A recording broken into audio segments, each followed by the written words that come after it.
that will be joining us online. Well, my name is Olive Monica Najuma, and Robert and Jerome Paul Sonko is right next to me to have this conversation. Well, good morning, Kaguta. Good morning, Monica. It's a beautiful morning. How are you? Yeah, very fine. How's Jerome? Jerome can speak for himself. Yes, good morning, Jerome. Good morning, Kaguta. How are you? I'm doing fair enough. That's very good. All right, now, Kaguta, we are talking about the 58th coronation anniversary. Can you please give us a background of this 58 years? I don't think many Ugandans have a good understanding of how many kings the kingdom has had, how long Omumbere Charles has been reigning as king for the kingdom. Right. Yeah, thank you, Monique and Jerome, and the viewers of Good Morning Uganda. My name is, like my colleagues have said, my name is Joel Kaguta, but officially I'm called Kaguta Yue. But because I don't want always to conflict with the big man, that's why I really shortened myself with Joel. Don't you have a third one? Don't you have? Yes, I am from Kasese, and I've been here for a couple of years. Like you have actually asked me, on 19th, obviously, Ngabwarenzo will be marking 58 years when we are celebrating the existence of Omusinga Charles Mumbere Limangoma as a king, because the genesis of Ngabwarenzo is too wide. If we are to discuss it right now, we might really take more hours than the allocated hours for this particular discussion. But Omusinga Charles Mumbere Rimangoma, the current reigning king, took over from his father in 1966. That was after his father's demise. So he was crowned as a king in 1966. So from 1966 up to date, these are now 58 years. Wow. As Mumbere as a king. But the genesis of his father's reign, it can also be a discussion for another day. So Mumbere took over from 1966. That is during after about 5 years from the walk away from Orokorato in Toro, because a group of 21 men walked out from Orokorato. That's really the parliament by then in Toro, because this particular region, this county as it was called during the Toro kingdom, was the Sonkora County. So a group of 21 men walked out from this parliament after a number of issues that they had really placed on a table, maybe that they were not really being addressed, so they walked out. And currently, out of the 21 men who walked out, including the father of Omusinga Charles Mumbere, only 2 are still living. About 19 have passed on. So every 19th of every year of October, we have always, celebrate at that particular day to remember when Omusinga Charles Mumbere Mangoma took over from his father. So even on 19th, just really the day after tomorrow, it will be a very busy day for us, especially journalists, even the businessmen, even the subjects, because they will be celebrating that day, but also they will also be having an opportunity to have a chance to look at Omusinga, especially those who will attend. So a couple of activities have been planned for, including sports that actually commenced on Sunday, because on Sunday there was a match that was actually one of the activities that were lined up for this particular celebrations. The same matches were also organized in Doroko for Bunyangabu and the Bundebujo counties. But unfortunately, those particular activities in the other side did not really go on as they were planned for a number of reasons, which I will not really discuss right now. So, but back in Kasese, the football matches were actually on and they were very successful. So even today and tomorrow, Kasese has already changed in terms of excitement especially when you cross a number of streets, you will see people dancing. People are very busy. People have started, of course, planting banana suckers on streets to indicate that that on Saturday they will be celebrating this with their king. But in that celebrations, we will also be celebrating the 15 years this government officially recognized Obusenga, because if I can really, if you can remember, government recognized Obusenga in 2009. So we'll be marking another 15 years. So it's a double celebrations. We are celebrating the 58th years of Obusenga as a king. Then we're also celebrating the 15 years when the government actually officially recognized this kingdom to put it among the other recognized cultural institutions in the country. So I have talked to a couple of leaders from Obusenga, including the kingdom spokesperson, Honorable Godfrey Kanyonyi, who has indicated to me that as per their program, everything is set. This year's celebrations are themed on unity and reconciliation, and these are key pillars the Obusenga has been emphasizing since he actually came from prison. Remember, on 4th October last year, Obusenga came in Kasese after spending close to 7 years in Kampala, following what exactly befell the kingdom in 2016. So when he reached here, he started a move of visiting constituencies to preach 1, peace, 2, unity, 3, economic transformation. Then, of course, he was also preaching the coexistence, because remember, Kasese has about 58 tribes. So his message has been, how do we live with these ethnic tribes without hammering, without hurting anyone? So when he reached here after traveling from Kampala, the kingdom organized his outreaches. He visited Busombara County, he visited Busombara North, he visited Bukonzo County West, he visited Kasese Central Town. He also had a couple of discussions, closed ones, with the key stakeholders in this region. So when he reached here, also he also did some reshuffle in his cabinet. A number of people were brought in to replace those who were really outgoing. So from that time from October last year to October this year, there has been a couple of activities going on. Now the leadership is looking at how do we consolidate ourselves in terms of peace, in terms of empowering the community members, and how do we also tackle a number of key issues that are affecting this region, including poverty. Also, how do we tackle issues like early marriages? How do we tackle teenage pregnancies? Kaguta. Teenage pregnancies, including early marriages, school dropouts, so many issues that the king is now trying to address. So Joel, on 19th, which is before you continue, I just want you to also paint for us a picture of how the celebrations normally occur. From the side of the Uganda kingdom here, just this year, the celebrations were mainly centered around prayers and praying for the kingdom. They changed a little bit from the usual celebrations that we used to know of here. Celebrations. Yes, but when it comes to the side of the Rwenzururu kingdom, how have the celebrations been? What activities are normally carried out by the kingdom during these anniversary celebrations?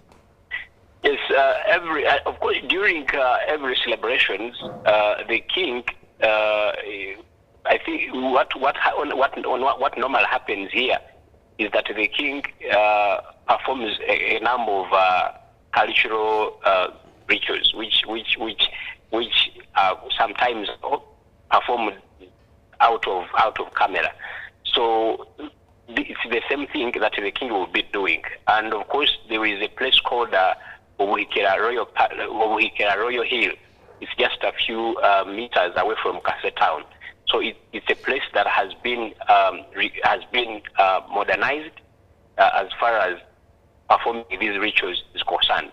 So on the 19th, the king will go to that particular hill after visiting a couple of huts that have been modernized traditionally. Of course, there are a number of rituals that will be there. There are people that have been selected to be in those particular huts. And their major role is to ensure that they take through the king in a number of activities that are very cultural to that particular day. So after those particular rituals, the king now proceeds to a place that has always been hosting this particular function. And this place is called Kilembe Golf Course. It's about about 3 kilometers away from Kasese when you're heading to Kilembe. So that's what has always been happening. But away from those particular ritual performances, there are a couple of activities that always happens in the community. That includes dancing, our traditional dance called the Chekeve, and people also feast on a number of eatables. People will always drink traditional beer called the tonto. So there are a couple of so many activities that are performed by the kingdom, but also the general public, to express their happiness. They also go through a number of activities, including dancing. Others will also slaughter goats. Others will slaughter hens. Others will also buy from so many recognized sources where they sell meat. So it's a general happiness that always happens towards this celebration. Okay, Kaguta, now that you've taken us through what will be happening, the preparations, I would like to first of all dial back a bit. For the 7 years when the king was not in the kingdom, how was the temperature like, and how is it now that he is back? For the last 7 years that the king was not in his palace, I would really say that it's like the Banyarenzururu had almost really lost it. It's like how a family can lose a father. So because a number of activities that used to be marked by the kingdom were not being marked. Well, most of these particular celebrations will always need the king to be there. Now that by that time the king was not here, so a couple of so many activities that are used to be performed by the kingdom did not really happen. Because the activities may be very important days, like we would always have a day that we will mourn the king's father. So that particular day, we used to attract so many people that would always flock from Kasese to Bulemba, where his father is officially lying. That is in Mount Rwenzori National Park. So for a couple of years when the king was out of his kingdom, such gathering could not always be there. Yes, a few people could always flock there after requesting the Uganda Wildlife Authority to allow them to go to their park and mourn the fallen hero. But of course, you would see that people were not really so excited about it, because they felt they could not really perform this particular ritual without their king. Then also, another reason why people were not so happy is that they didn't really know whether the king would come back or he would still remain there. Because the reason why I'm saying that, it had taken so many years. And remember, when he was taken to Kampala, we didn't really expect that he would be there for more than a year. But actually, we saw it passing 1 year, 2, 3, 4, 5, until now government and of Sengabwerenzururu started, processes of how do we actually get these people from the prison. So we first really saw what happened in 2021 in January, when the first batch of the Rwenzururu Royal Guard were released.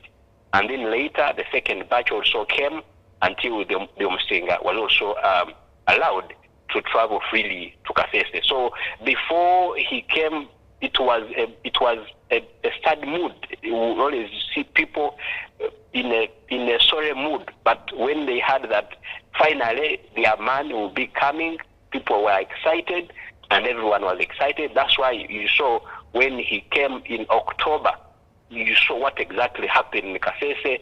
Every streets were filled, every bar was filled of people to show their excitement about the coming of their king. And now kingdom business is back to normal. The kingdom's business haven't really started yet. Like I told you, when of course the king came, they first really took him around so that people can officially know that the king is back.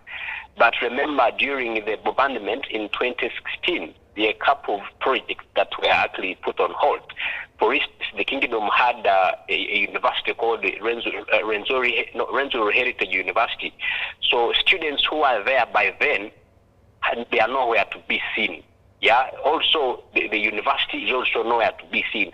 So there are a couple of projects that need to be, of course, to be re-established, including a university. Of course, we can also talk about the reconstruction of the Rwenzori Palace. We can also talk about the construction of the king's residence. All these projects were shut down during the attack. But government and obviously our Rwenzori are in a cordial relationship, are now in a cordial process of how these particular projects are also brought to book. Because in December, on 30th December, we saw when the king met President Museveni and a few members of the Singapore Rwenzori, and there are a couple of pledges the president made, including one buying for him Lit Kazini's hotel, which is just really overlooking Kasese town. It's a magnificent project that if the king owns, this can also be one of the sources of income if this particular place is turned into a good hotel. Also, the president promised to also have the king's motorcade back, and also the president also promised that he would also be building for him a residence. So currently, the cordial relationship between central government and the local government here is really perfect. Because recently I talked to the Prime Minister, Right Honorable Joseph Muranga, and he was indicating that now currently they can freely work with Uganda Wildlife Authority, they can freely work with Uganda Police, they can freely work with Uganda People's Defense Forces. So currently there is no any problem between Singapore Rwenzori and any other government agency. Joel, let's look at the unity of the people in Kasese, or the people of the Rwenzori Kingdom. I'm wondering, and very curious to know, during these celebrations, do we expect those in the diaspora? How have you got any information on how the kingdom is keeping in touch with many of those who are in the diaspora? Then also, which organizations are part and parcel of these celebrations, or this year's celebrations? You see, Mr. Joram and Monique, currently, like I've indicated, the kingdom is trying to put modalities of how the current peace, the current relationship with everyone remains. Because on Tuesday this week, the king had a Zoom meeting, and this Zoom meeting was purposely to mobilize those people, the kingdom subjects who are in diaspora, to support this function. But what I can't fear to reveal is that majority of the Rwenzori subjects stay in Eastern Congo. So every time we organize this function, we have a delegation that comes from DRC to come and also celebrate with us this side. And currently, I am very sure by today or even tomorrow, we'll start receiving these people from DRC to come. And now those who are in diaspora, I think there is a modality that the organization or the kingdom has put forward to ensure that they also participate in these celebrations. But what I can't also fear to reveal is that even when the king was also still incarcerated in Kampala, the Ministry of Gender and Labor and Social Development has been key in implementing a number of projects. They have been supporting the Ministry of Gender for overseeing in a number of activities, including HIV prevention, maternal health. So such organizations, I'm sure they are still with the overseeing to ensure that they address a number of issues, including teenage pregnancies, including early marriages, defilement, rape, and also another social another antisocial behavior that had actually started emerging in Kasese, where where men would sleep with their kids. So the Ministry of Gender has been key on that.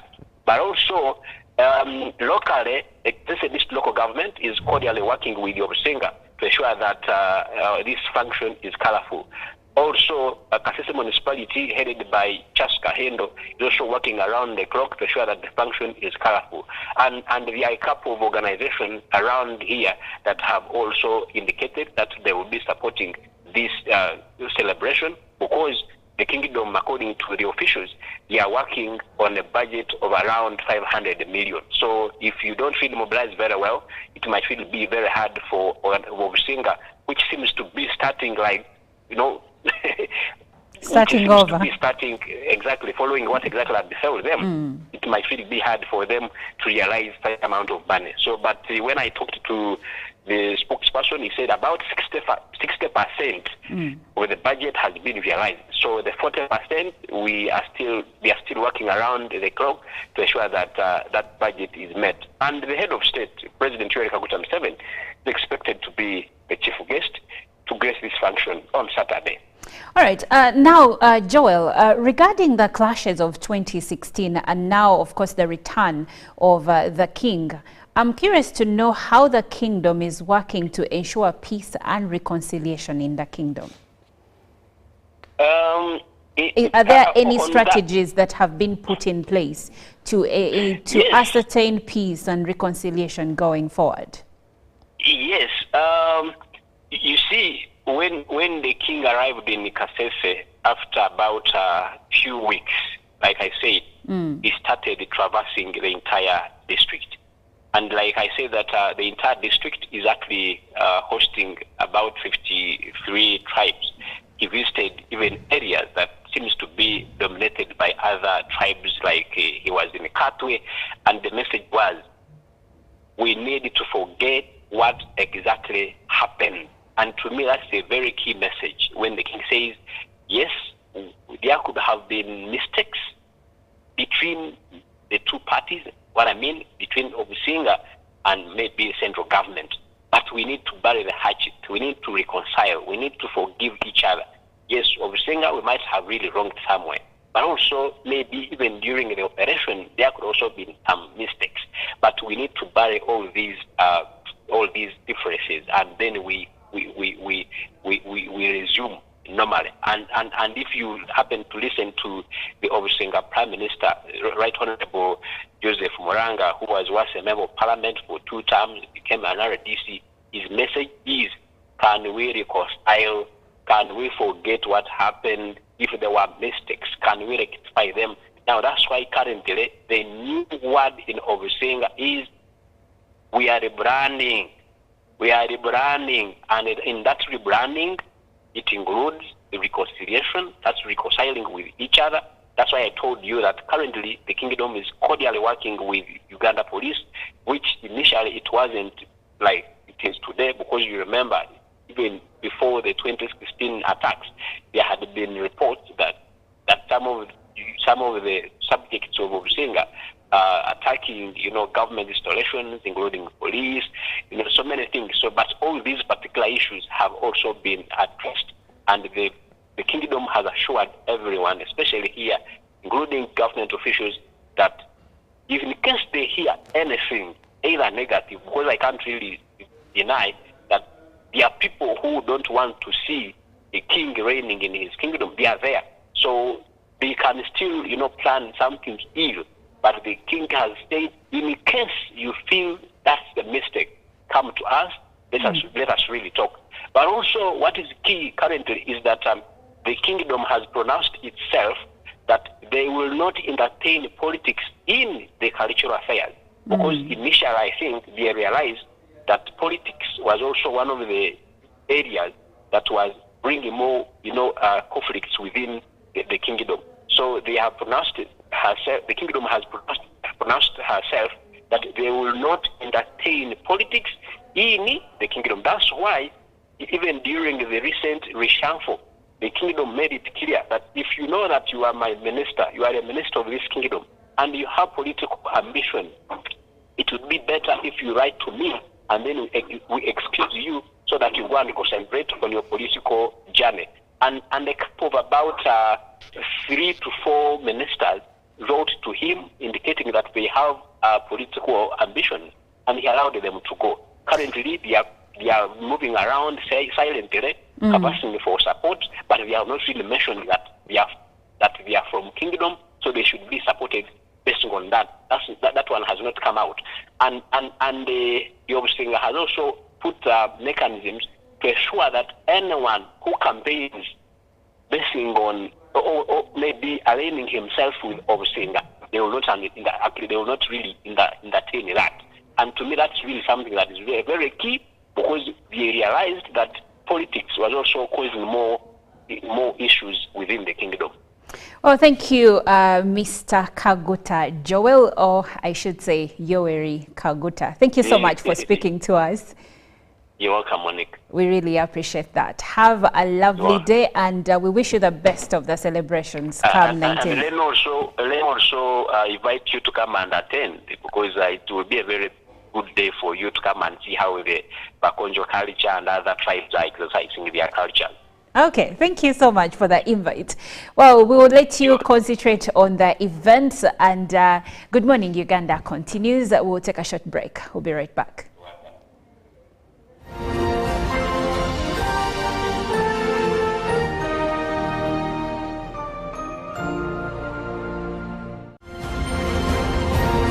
Live from UBC Studios in Kampala, this is Good Morning Uganda. In a nation hungry for truth, a world where every story matters, there exists a beacon of trust and reliability. For decades, they've been our voice and our window to the world, holding the mirror of our history.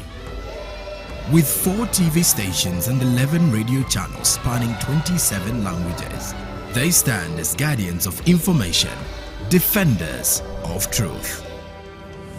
With Maskari Heritage Advantage, they uphold every citizen's right to reliable and free information.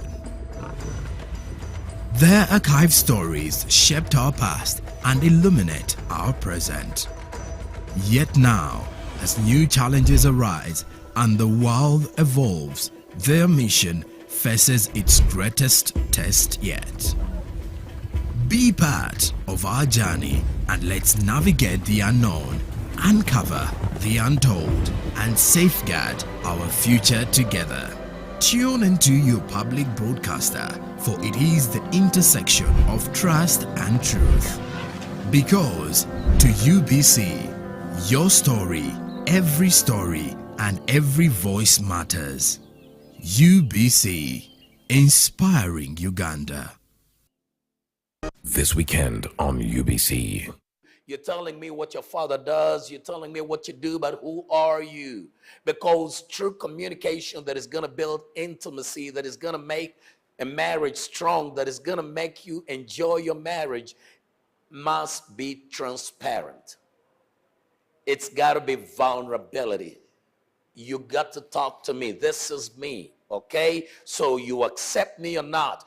Pastor Cyrus, you're speaking to a young man who has been dumped for being honest. And they're looking at you and saying, does this man know what he's talking about?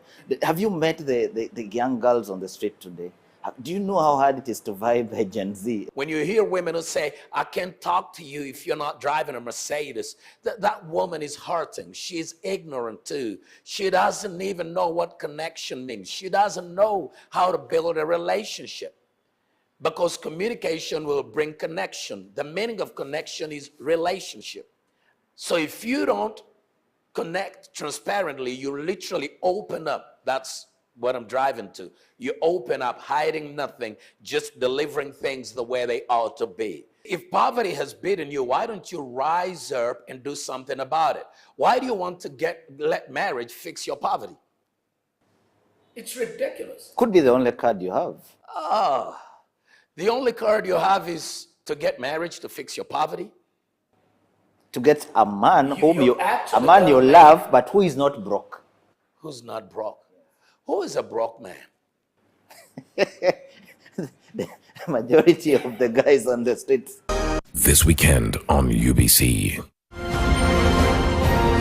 Live from UBC Studios in Kampala, this is Good Morning Uganda.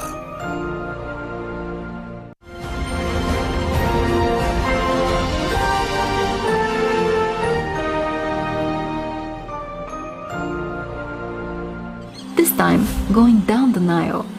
The river delta is home to many birds, and the early morning atmosphere is magical. Going downstream provided a unique opportunity to observe wildlife from a different perspective and witness the breathtaking scenery of Uganda's nature waking up early morning. Gliding down the Nile was a very relaxing experience.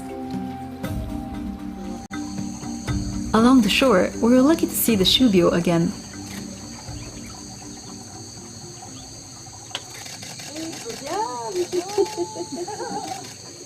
After 3 days in Murchison Falls National Park, we headed south to Queen Elizabeth National Park.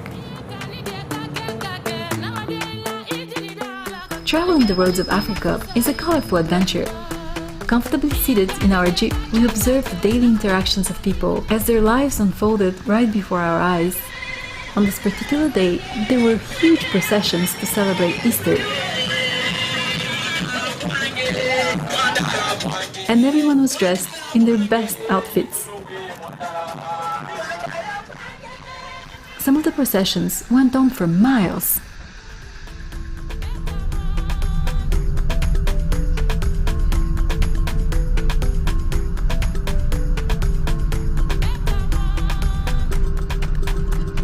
After a day and a half on the road, we arrived at Queen Elizabeth National Park.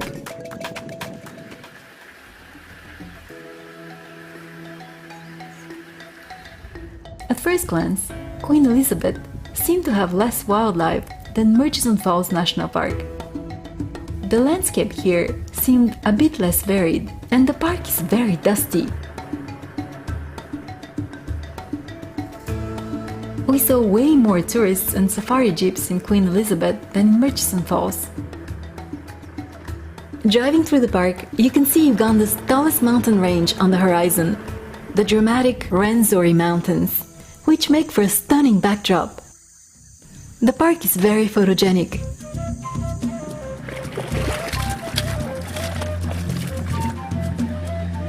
Queen Elizabeth is the second largest conservation park in Uganda. The park has the highest concentration of hippos in East Africa. About 5,000 hippos live on its territory.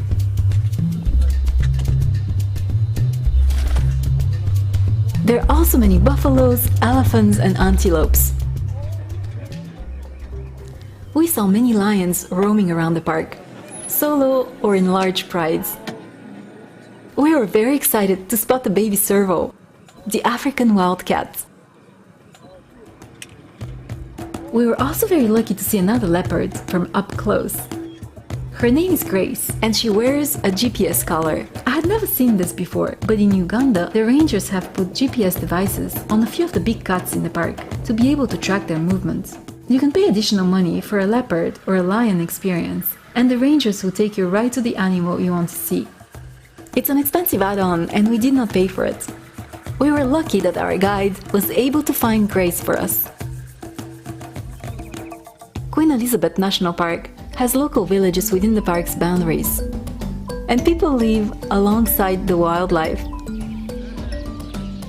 We had a very eventful afternoon when an elephant decided to come in and walk through our hotel's gardens. Don't go very close, just keep a distance. There are 72 crater lakes scattered around the equator, some of which are located in Queen Elizabeth National Park. These lakes are the remnants of volcanic activity from over 8,000 years ago. The crater lake in front of us contains salt water, and people collect salt from it. It's a popular tourist stop, as the local villages have a market here for art and souvenirs.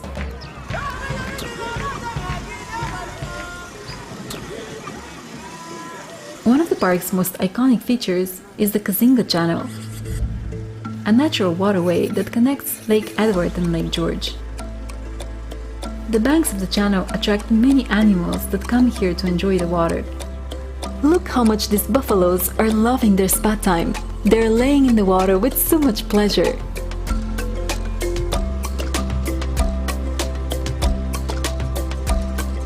The channel is famous for its dense population of hippos. Our boat was surrounded by big pods of these giant animals. We also came across a family of elephants splashing around the water.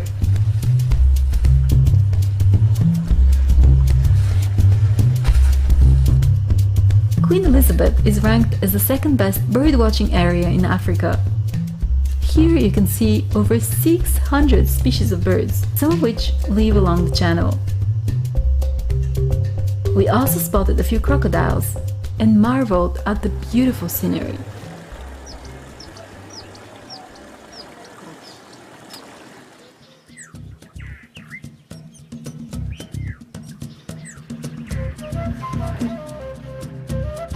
We set off for the Ishasha sector in Queen Elizabeth National Park.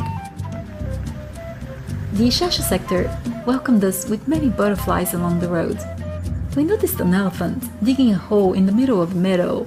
He seemed very pleased with his improvised mud bath. We stayed in a beautiful lodge near the park.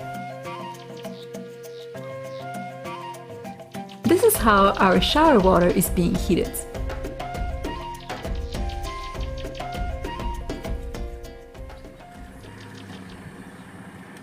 Queen Elizabeth is also known for its tree-climbing lions, which are typically seen in the Ishasha sector. If you're lucky, you can spot lions lounge in the branches of acacia trees, fig trees, or candelabra trees. Don't be fooled by their cactus appearance. These trees are no cacti, and they are a preferred spot to find the lions hanging out. Ishasha is one of the only two places in all of Africa where you can see tree-climbing lions.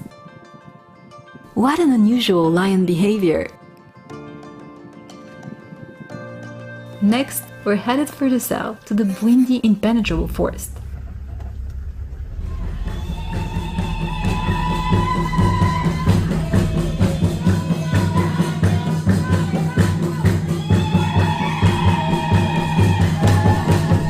Bwindi is one of the ancient rainforests in Uganda and is a UNESCO World Heritage Site. It has 400 plant species growing on its steep hillsides. But we're not going to the impenetrable forest for its exceptional biodiversity. We're going on a trek to look for the mountain gorillas. The word Bwindi means darkness. Hiking this magnificent forest, you will quickly understand why this park is called the impenetrable forest. We hiked for about 2 hours on steep slopes and a rugged and muddy terrain, going through patches of dense and overgrown jungle that our guides would cut with machetes so we can make our way to the gorillas. After a long, muddy trek up the hills, we found our family of gorillas. Bwindi is home to about 300 mountain gorillas, or more than half of the world's population. The mountain gorillas are an endangered species, making Bwindi a critical conservation area for these magnificent creatures. It's amazing to be able to stand so close to them and observe these giants in their natural habitat. Once you reach the gorillas, you have 1 hour with them before your guides take you back down the mountain. We were asked to wear masks to make sure we do not contaminate the gorillas with any disease. We were also asked to listen to the instructions of our guides and to respect a certain distance. Although this is a one-of-a-kind experience, you also need to know the following. It was tough trekking up the forest. and you need a certain level of fitness to get there.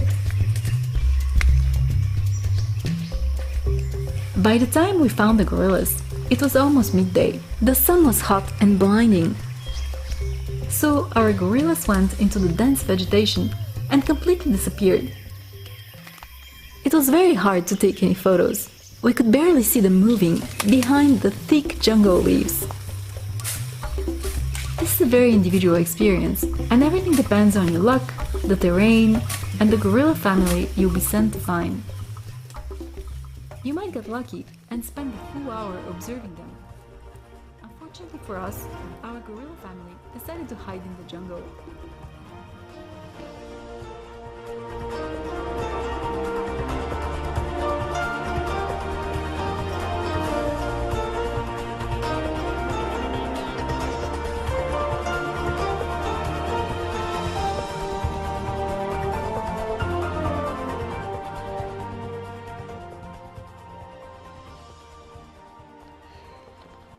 Well, good to have you this morning, and good to have you as our viewer of Good Morning Uganda from Monday till Friday. It's now Thursday, and business time it is. I'll start off with the report coming in from the state of the economy, because the situation from that side is also one that we are supposed to be looking at greatly. The Minister of Finance, Planning and Economic Development has revealed that there is a positive outlook for inflation, and it's anticipating a reduction in interest rates on government securities. The Permanent Secretary to the Treasury, Ramadhan Gowi, highlighted the increased involvement of Ugandans in entrepreneurship during a press conference at the ministry, and of course emphasizing that the increased involvement of many Ugandans in not only starting up businesses but also directly engaging in self-employment has also contributed greatly to the growth of our economy, and the chances are the economy might grow to 6.5%. That is down from the 6% where it is at the moment. So there's high chances of it growing from 6%, from 6.0% to 6.5%. Now, elsewhere, we talk matters National Water and Sewerage Corporation Awards, because the Executive Director of the National Water and Sewerage Corporation, Engineer Dr. Silva Mugisha, has announced an increase in profit from 131 billion shillings to 142 billion Ugandan shillings. And this reflects a substantial growth in surplus. He highlighted that this surplus includes uncollected areas, emphasizing the importance of effective cash collection to further maintain liquidity. Now, Dr. Mugisha made these remarks during the Arise Area Annual Performance Evaluation, where the corporation of the National Water and Sewerage showcased its outstanding performance for this year, and also continuing to encourage Ugandans to pay their bills and further enhance efficiency and also support the National Water and Sewerage Corporation services. Well, away from that, we talk oil and gas resettlements, because the government has witnessed the handover of 100 land titles, resettlement houses and skill starter kits to the final cohort of the project affected persons, or the PAPs, from Total Energies Tilenga project in Bulisa district. Now, despite the focus on empowering the direct beneficiaries, local leaders are advocating for a broader approach that benefits all the youth in the district.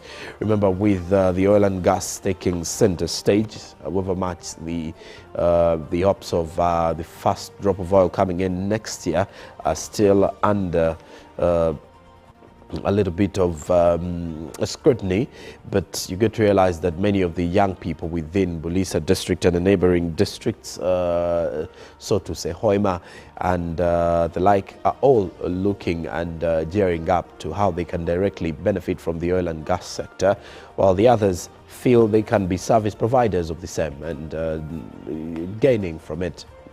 It may not be directly, but also indirectly. But now the government has witnessed the handover of 100 land titles from Total Energies.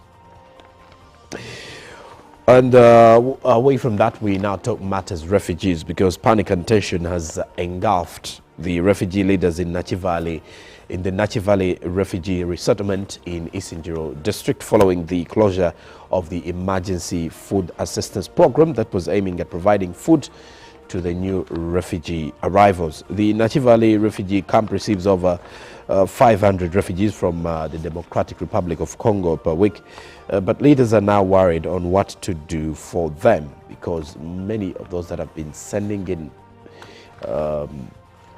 funding to support the refugee settlements have also have cut the funding, meaning it is now becoming a crisis for Uganda and a crisis within the refugee settlements. And currently the numbers of refugees in the country stand at about 1.7 million of those within the country, and the chances are these refugees may increase or shoot up to 1.9 or more by the end of this year. And now we turn our focus onto the forex market to see how the Ugandan shilling has been faring on the exchange, courtesy of the central bank. The US dollar opened buying yesterday at 3,663.95, while selling was 3,673.95. Midday, the US dollar is buying at 3,664.41, while selling was 3,674.41. The closing time saw the US dollar buy at 3,664.86, while selling was 3,674.86. And the Great Britain pound was buying at 4,772.01, while selling at 4,785.03. The euro was buying at 3,987.36, while selling at 3,998.24. The Kenyan shilling was buying at 28.40, while selling at 28.48. The Tanzanian shilling was buying at 1.34, while selling at 1.34 shillings. The South African rand was buying at 207.99 shillings, while selling at 208.55 shillings. Now, please note that the exchange rates are updated 3 times daily. Also, on Saturday at 8:30 p.m., we shall be bringing you the business roundup here on UBC, a wrap-up of the top trending stories from the world of business. This is Good Morning Uganda, though, and Olive Monica Najuma returns with the traffic updates.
I'm Olive Monica Najuma. Good morning, and let's get into the traffic updates, starting from Kasangati area, where we see a transition of Kasangati Matuga Road crossing into Chira Kasangati, and also Gayaza Road. Now, for people coming through from the areas of Matuga, I see that before you reach the intersection right in the heart of Kasangati, there is a bit of traffic jam over there, but when you cross and head into the side of Chira, we have smooth flow traffic over there.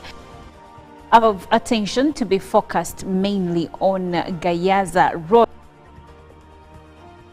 right in the heart of Kasangati. Along as far as Gayaza Road, traffic at this juncture. Now let's go forward.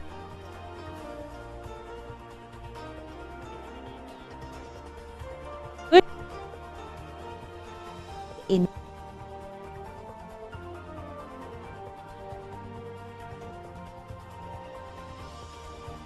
his business. Now, continuing with the Gayaza Road, we continue to experience smooth flow of traffic, but I see that in some areas we have a few yellow zones indicative of a bit of traffic jam there, but overall I've not seen a red zone, which means today things are pretty good. The roads are pretty clean, and you won't lose much time in traffic jam, at least where we are right now. But now I see where Chisasi Chanja Road, where it is, then transitioning into Gayaza Road, there is a bit of traffic jam in this area. And as we continue with Gayaza Road, then we continue to experience smooth flow of traffic here. Then Bwebale Road also has a smooth flow of traffic, and continuing still with the stretch in Gayaza, along Gayaza Road, we continue to have smooth flow of traffic. Now I see a bit of traffic jam coming through from Chizanyuro Road and around Tamak Road, where it connects to Gayaza Road. Here we have a bit of traffic jam. Actually, for those coming in from Tamak Road, there are certain phases of the road where you will encounter traffic jam. Overall, the traffic situation along Gayaza Road looks pretty clean, because even Bahai Road that usually has intense traffic jam, I see that it has smooth flow of traffic there. As you can see, a bit of traffic as it connects to Gayaza Road, but the rest of it looks pretty clean. Kanyanya Road also has smooth flow of traffic, as you can see over here. So the traffic situation as far as Gayaza Road goes is looking pretty sun today. And with that, we end our traffic updates for the day, and I'll be back on Monday to share the same. Tomorrow we have Good Morning Uganda Friday special, but for today, Good Morning Uganda continues. We are going to have an enlightening conversation with Nita Yu, so stay tuned as we launch into that.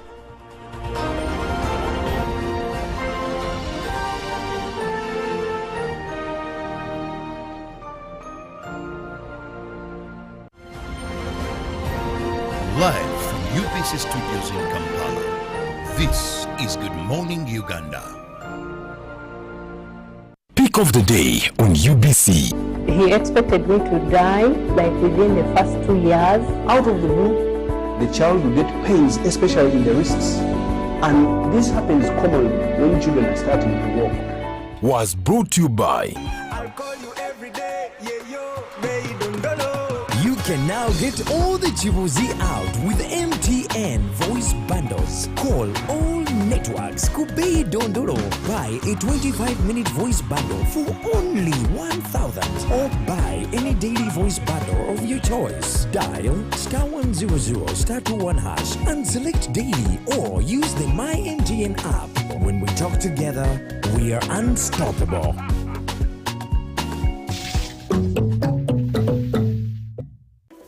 In a nation hungry for truth, a world where every story matters, there exists a beacon of trust and reliability.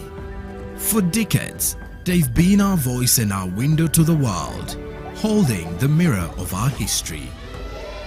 With 4 TV stations and 11 radio channels spanning 27 languages, they stand as guardians of information, defenders of truth. With Maskari Heritage Advantage, they uphold every citizen's right to reliable and free information. Their archive stories shaped our past and illuminate our present. Yet now, as new challenges arise and the world evolves, their mission faces its greatest test yet. Be part of our journey and let's navigate the unknown, uncover the untold, and safeguard our future together. Tune into your public broadcaster, for it is the intersection of trust and truth. Because to UBC, your story, and every voice matters. UBC, inspiring Uganda. This weekend on UBC. You're telling me what your father does. You're telling me what you do, but who are you? Because true communication that is going to build intimacy, that is going to make a marriage strong, that is going to make you enjoy your marriage, must be transparent. It's got to be vulnerability. You got to talk to me. This is me, okay? So you accept me or not. Pastor Cyrus, you're speaking to a young man who has been dumped for being honest. And they're looking at you and saying, does this man know what he's talking about? Have you met the young girls on the street today? Do you know how hard it is to vibe a Gen Z? When you hear women who say, I can't talk to you if you're not driving a Mercedes, that woman is hurting. She's ignorant too. She doesn't even know what connection means. She doesn't know how to build a relationship. Because communication will bring connection. The meaning of connection is relationship. So if you don't connect transparently, you literally open up. That's what I'm driving to. You open up, hiding nothing, just delivering things the way they ought to be. If poverty has beaten you, why don't you rise up and do something about it? Why do you want to let marriage fix your poverty? It's ridiculous. Could be the only card you have. The only card you have is to get marriage to fix your poverty? To get a man you love, but who is not broke. Who's not broke? Who is a broke man? The majority of the guys on the streets. This weekend on UBC. Junko. Yo.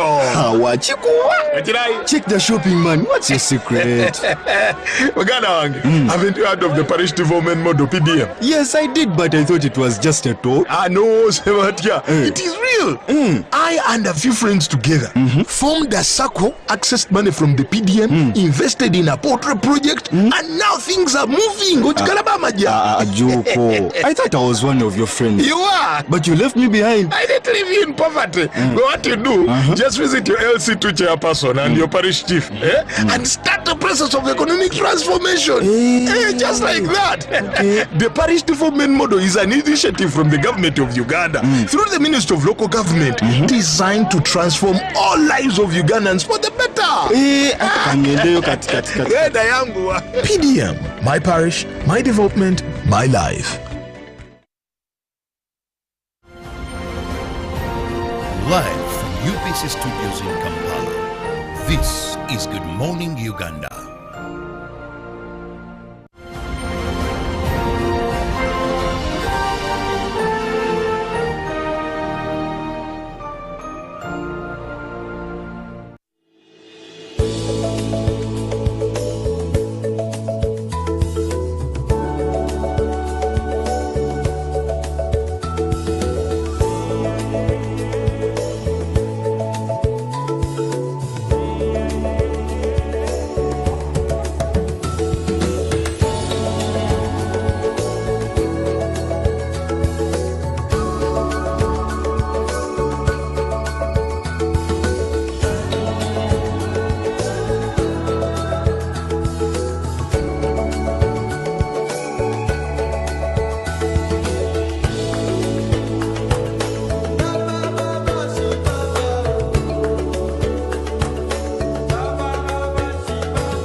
Well, thank you for sticking with us. You are still watching Good Morning Uganda, and I'm Olive Monica Najuma. Now, today we are delving into an interesting conversation regarding the impact of the expansion of the national backbone infrastructure. There will be NITA-U will be launching the Phase 5 or the 5th phase.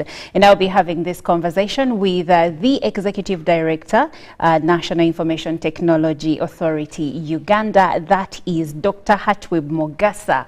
We'll be highlighting details regarding the national backbone infrastructure, where they have come from, what have they done in the former phases, that is phase 1, phase 2, phase 3 and 4, and now they'll be launching the phase 5. But also there is the IT data center in Entebbe that we'll be talking about. I'm personally excited about that one. But I'll not sound like the expert here. I have the expert. Good morning, and you're welcome. Thank you, Olivia. I'm glad to have you here. Last year when we talked, you were launching something. Yes. Yes, as a government. Maybe briefly about that before we get into this. Thank you, Olivia, for having me. Last year we were launching the UDAP, Uganda Digital Acceleration Program. Yes. This is a World Bank funded program that extends connectivity to unserved and underserved regions. It also brings into the economy systems that we need, especially for enabling the ease of doing business, and also review of the legal framework in the IT sector. That was the project that we were talking about last year. Yes, now we are back, and we are speaking matters impact of the expansion of the national backbone infrastructure. Now, regarding the